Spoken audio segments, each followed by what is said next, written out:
ABC 27 Friday Night Overtime. Sponsored by these businesses.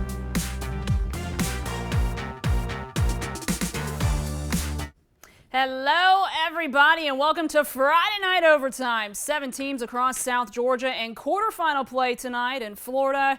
We are down to just one. The Rickards Raiders, the lone team standing, representing Tallahassee in the Big Bend, and they are making history too. Tonight's game against Dunnellon, their first ever state semifinal appearance. First quarter action in this one, Raiders down 6-0 to Dunnellon, answering. Driving down the field on their next drive, Michael Townsend punches it in.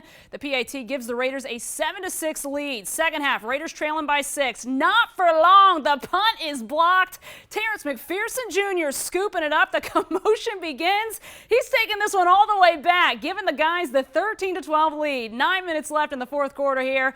Rickards holding a slim lead, but not for long. DeAndre Francis hits the seam, finds some daylight. He takes off untouched, 65 yards, money. Rickards up 26-18, and what's a game without a little drama? Under 2 to go, Dunnellon scoring. It's 26-24. They got to have 2 points. Not going to happen. Cameron Bell, somebody get that guy a medal. Rickards runs out the clock from there. The Raiders are headed to the 5A state title game. Dom Tibbetts was there for all of the post-game celebration. Allison, history was already achieved tonight when the Rickards football team came in and played here at Wilcox Stadium in the Class 5A state semifinal, their first appearance in program history. But now the Raiders have a chance to chase even more history after that semifinal win over Dunnellon tonight. To be honest, man, we told you you had 24 minutes left. Give it everything you have. That's all we want to do. We talk about effort and pride and family so much. Play for your brother, and that's all we did. Coach, history was already achieved coming into tonight's game. You've got another chance to chase history. Just knowing where you were, being a part of this program in your high school days, being a part of this now, has that moment hit you quite Oh, man, it's amazing. You see the crowd tonight? It's amazing, man. So the support is there. The kids played great. We're going to enjoy this victory and get ready for the next one. Joe Campbell Stadium right in your own backyard. You got to imagine the goosebumps are here. When do you get ready for next week? As soon as I get to the school. Hey, but man, I had to go off to Dunnellon.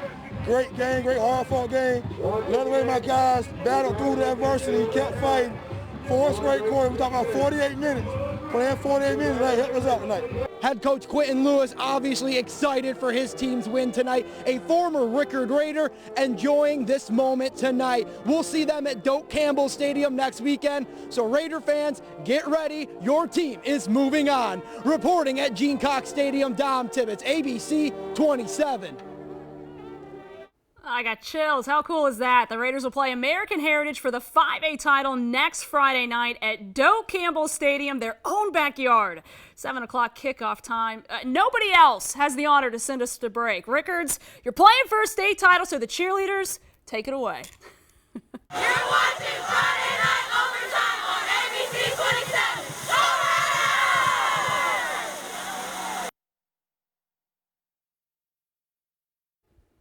Welcome back to Friday Night Overtime. 7 South Georgia teams still alive in the hunt for a state title. The Brooks County Trojans, they're one of them. And they got to play at home tonight against Washington Wilkes in single A action. Brooks County, the double A state runner-up last year, they dropped to single A this season.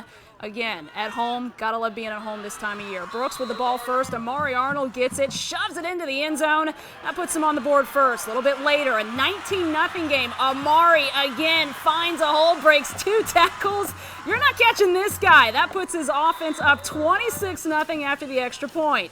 Tigers on offense now, trying to make up some ground. Dalen Cobb dropping back, keeps it instead.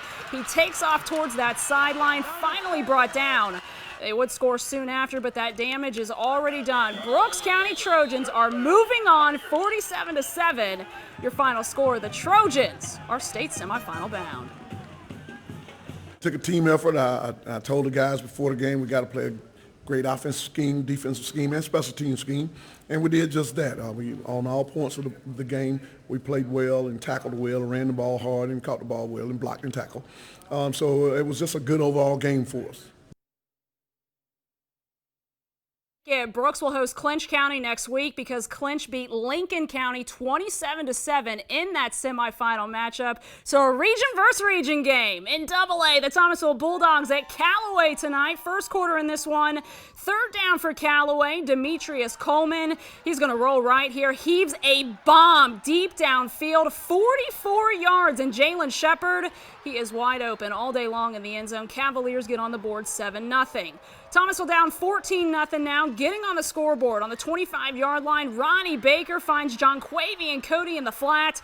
He's got a wide open lane to the end zone. Bulldogs down by 7. They would tie it up. It's 14-all heading into the second half. But Callaway pulling away here. Third down, 97 yards, taking it back to the house. Callaway goes up 27-14. The Bulldogs, they got to have a spark here. The pass, it gets deflected. Ladarius Williams snags the INT, and the Cavs come up big in this one, winning 34-21.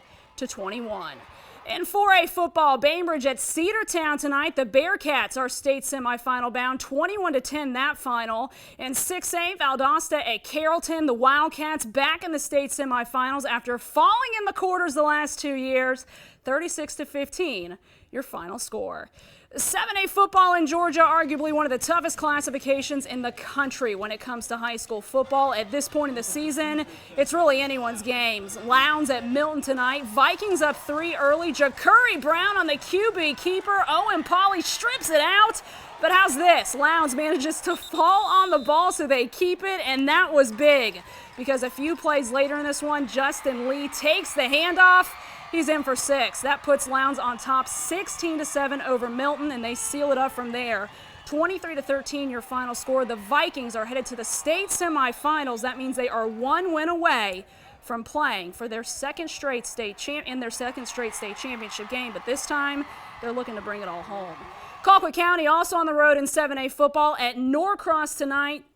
Tough loss for the Packers, 17-7 the final score. Their season is over. Tough loss for the Packers. A lot of football today, but we also had a signing to talk about. Erin Terrell's accomplishments spanned her 6th grade season at FAMU DRS, 3 state titles in middle school, a Final Four appearance at Lincoln her freshman season. She's averaged, get this, 30-plus points per game the last 2 years, and on Friday, she made it official with Stony Brook, signing in front of all her family and her friends. The Seawolves will get that talent at the next level. Well, during my recruitment process, they were like the most consistent, and then when we was doing like the phone calls and Zoom calls, they really were like more enthusiastic and really showed they wanted me. So to recap, we had a lot of good football tonight. You missed any of these highlights, any of the scores, head on over to the website, WTXL.tv. The Rickards Raiders, the big story tonight, playing in their first state semifinal in school history. They beat Dunnellon 26-24 off that huge INT in the end zone at the end of the game there. They will play for a state championship next week against American Heritage. College football tomorrow, Florida State, final home game, Duke, 4 o'clock. We have all your highlights right here on WTXL. See you next week, guys.